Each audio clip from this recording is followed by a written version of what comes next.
This is the Canon PowerShot V1, and it's Canon's newest compact point-and-shoot camera. This is a fairly interesting release from Canon because by the end of 2020, it seemed like this category of camera was on its way out. However, with the success of other point-and-shoot cameras like the Fujifilm X100VI and the still relatively high demand of Canon's discontinued G7X Mark III, there still seems to be a market of people wanting to create content but not wanting to use a full-blown mirrorless camera as their setup. So in today's video, I'm going to walk you through my experience with this camera to see if the relatively impressive modern specs of the PowerShot V1 will meet your needs for whatever you want to create. By the end of this video, you should understand the following: the experience of this camera for day-to-day video, if this camera could be a better choice than your smartphone for video, how this camera performs for stills, and who this camera is for. This video is sponsored by Track Club, more on them a bit later. On the surface, the PowerShot V1 doesn't fit neatly into what you would expect from a point-and-shoot camera because it has a lot of professional features in a package that is designed to be beginner-friendly. Because of this, I think it's easy to misunderstand or be confused about what this camera is good at.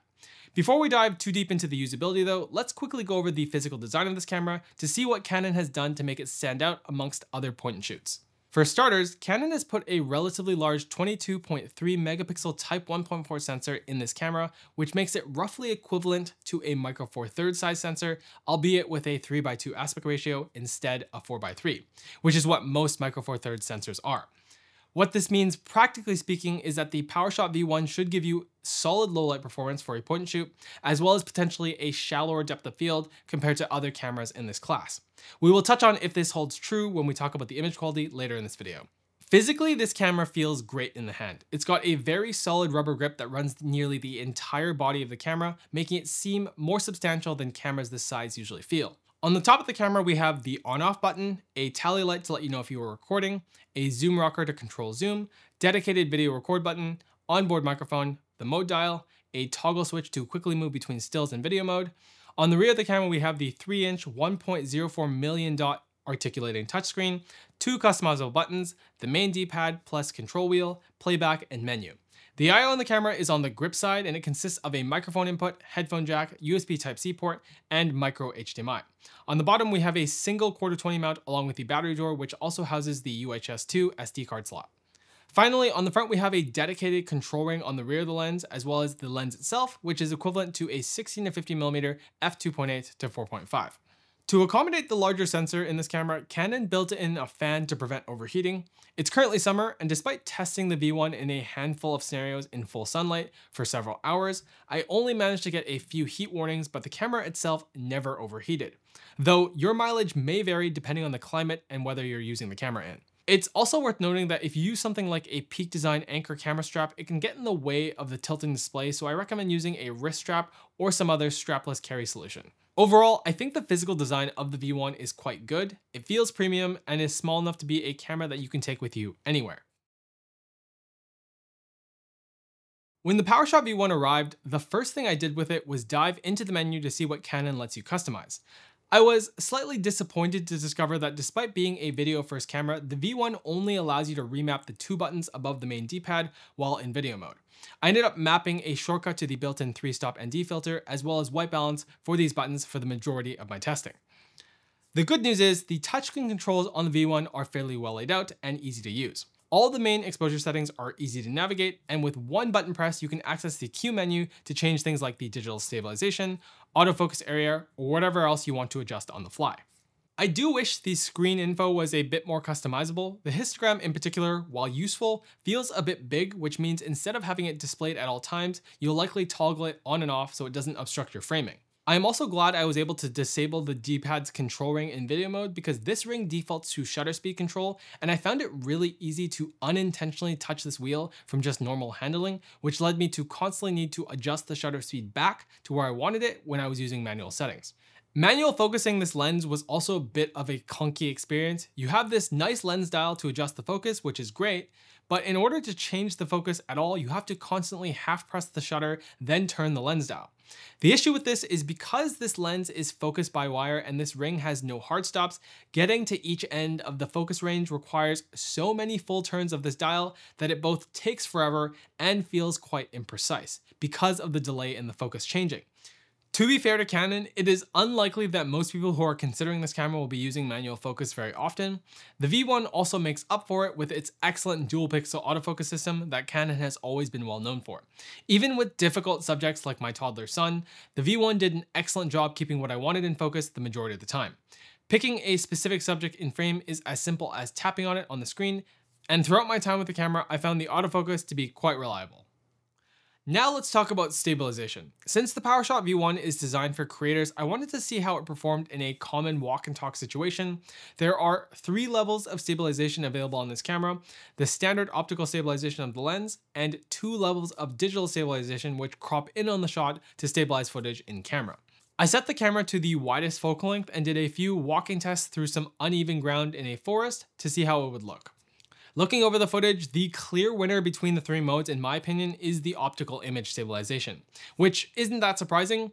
In-camera digital stabilization built into cameras this size is never amazing for walking shots and is usually best used for static handheld shots where you need a bit more stabilization. The good news is, for the vast majority of shooting scenarios, the optical stabilization will do a great job of keeping things steady, assuming you're using the lens at a reasonably wide focal length. I'd probably avoid using the digital stabilization in camera unless you absolutely do not have time to stabilize shots in post, because the digital stabilization will introduce some warbly artifacts to your footage that you can't remove after the fact. Honestly, your footage will look better 9 times out of 10 without any digital stabilization. This is true for most cameras that have digital stabilization, so Canon isn't an exception here. I also wanted to try a walk around shot shooting in full auto to see how the V1 would manage both white balance and exposure in what I would consider as a pretty challenging scenario, where there were vast exposure differences in the area of this park I was walking around in. Honestly, this test had me pretty impressed because the camera did a good job of smoothly changing both the exposure between areas, as well as maintaining a white balance that looked good overall. The color and sharpness of the video also looks a lot better than I expected for full auto from a point and shoot camera. Most cameras I've tried in a scenario like this usually don't maintain a reasonable exposure this well. For beginners, this is a great thing because it means you can just throw the camera in auto and you will likely have some pretty good looking video with minimal effort. Here's a quick audio test of what the mic on board the V1 sounds like. I actually have traffic going across and there's a plane above me right now. So this is a good example of like a fairly noisy environment and what it sounds like if you were actually trying to speak in an environment this noisy. Let me know what you guys think of the audio quality in the comments down below. Microphones on small cameras like these have gotten shockingly good. With the included dead cat, you could absolutely use the onboard mic on its own and get really great sounding audio as long as you aren't too far away from the camera. If you are a beginner creator, great audio is one of the most important foundations to focus on with any piece of content that you make, so much so that it's probably more important than the image quality of a camera like the V1, especially at the beginning of your career. Which is why I'm glad the sponsor of today's video is Track Club. Like any great video, good music takes time and effort to produce, and if you aren't making the music yourself, you could easily spend the same amount of time looking for the perfect song. Track Club understands this, so instead of aiming to have the biggest music catalog where all the music ends up sounding like stock music, they have focused on curating exceptionally high quality music for your videos so you don't have to weed through a bunch of songs that don't fit the vibe of your content. They also have a super unique feature called Mix Lab that lets you customize the stems of any track on the site and tailor it to exactly your needs without leaving your web browser. Let me show you how this works. I have some B-roll here that I shot at a waterfall on the PowerShot V1. I was thinking some calming cinematic music would fit it well if I was using these shots as an intro for a different video. After 1 minute of searching, I found River by Matthew D. Morgan. I think this song fits well for what I want, but I'd prefer if it was without the strings in the song. So all we have to do is select Mix Lab here, mute the strings track, and then download the song as is. Here's how it feels watching the shots back with the music.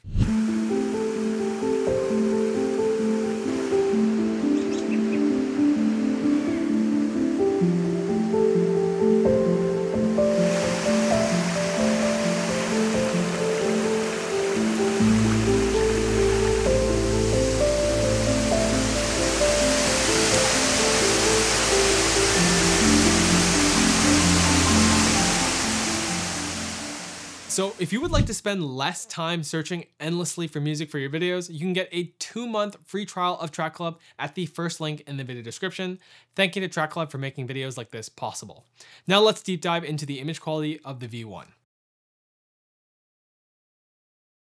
The PowerShot V1 from an image quality standpoint is particularly interesting because it's one of the only point and shoot cameras that has 10-bit color and a sensor this large.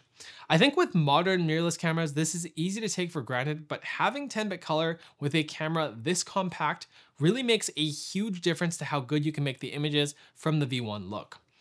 Canon opted to put C-Log 3 in the PowerShot V1, and while I know a lot of people who shoot Canon prefer C-Log 2 for its superior dynamic range, I think the fact that this tiny camera has log shooting is great as it is.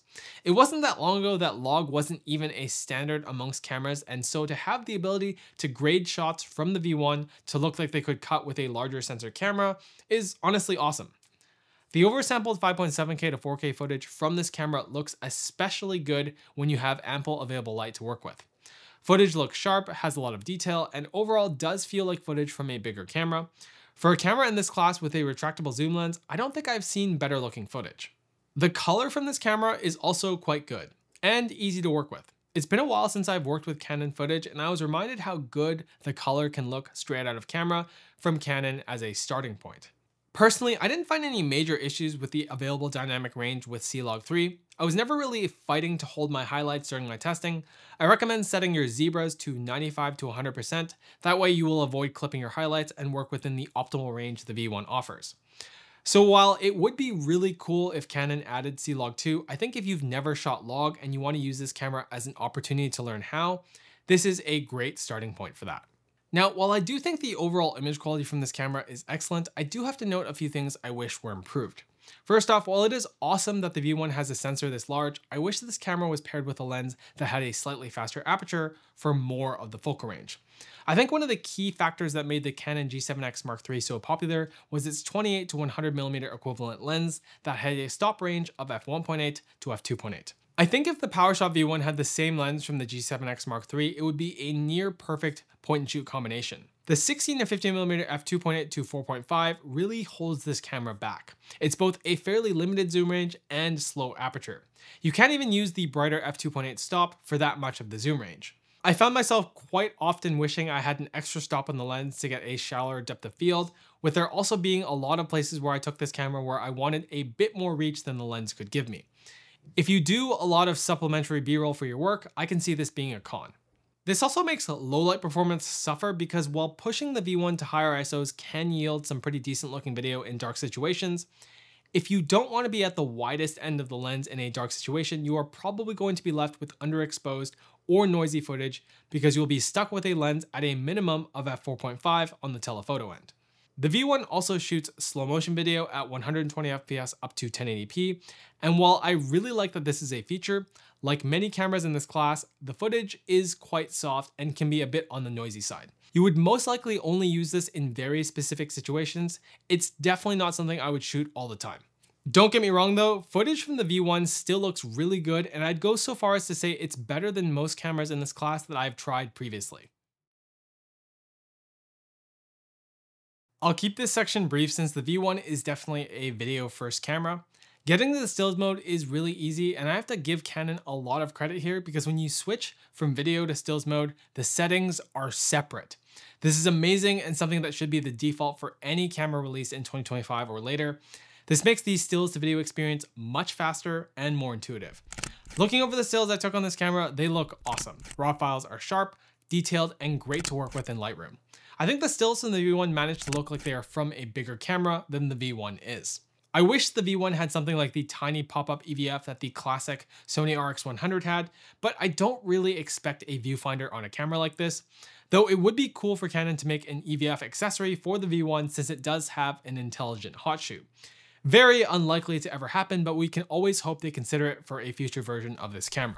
If you just want some high quality stills for a vacation or some family photos, the V1 will do an excellent job taking stills I think most people would be happy with, and they're better than photos that you'll get from your typical smartphone. The exposure metering and autofocus in the stills mode performed well in my testing, and this is what I would expect from Canon in this department.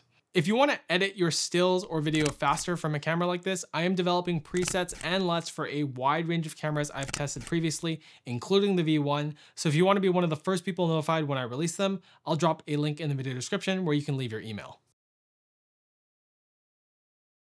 The more time I spent with the PowerShot V1, taking it everywhere I went for the last few weeks, I realized clearly where this camera fits best. By always having it with me, I actually grabbed shots I'm going to use in some future videos, as well as moments with my family that I'm glad I was able to capture in a high quality recording. For me, this is a great alternative to using your smartphone. Sure, the iPhone and many other phones can now shoot log internally, but I would argue the value here is the psychological shift you have when you have a dedicated device for creating and capturing your life. Using a camera for a focused purpose is underrated in my opinion. Smartphones are obviously more convenient, but your smartphone already does a million other things in your life. Tack on content creation and documenting your life, and you are splitting the focus even more. Not to mention that filming yourself in the highest quality possible still requires accessories with a smartphone. Using a camera to intentionally make a video or photo you are proud of will always be better than a smartphone because it's much more likely to keep you focused on the steps to making it good. When you use your smartphone's camera, you are one email, one message, or one social media scroll away from being distracted from why you're using a camera in the first place. The PowerShot V1 slots in quite well between a smartphone and a full-blown mirrorless camera setup. It's an all-in-one package for creating whatever you want with it. While I wish the lens was better, this sensor, along with the available pro features, gives you the opportunity to learn if a pro workflow is something you enjoy and want to do, or if you'd rather just throw the camera in auto and lean on the beginner-friendly experience the V1 can also deliver. Overall, I think Canon did a pretty good job threading the line between an enthusiast user and a beginner. If you don't want to carry around a large mirrorless camera or deal with buying things like lenses and other accessories, but you also see the value of not using your smartphone to create content, then I think the PowerShot V1 will fit you quite well. It's not perfect, but for a camera in this class, I think if you don't look at the V1 from a professional lens, you will likely be more than satisfied with what this camera offers for both casual and social media content. Thank you guys so much for spending time with me today. If you like this video, you may also like this playlist of other cameras I've covered on the channel. Click here to watch all of those.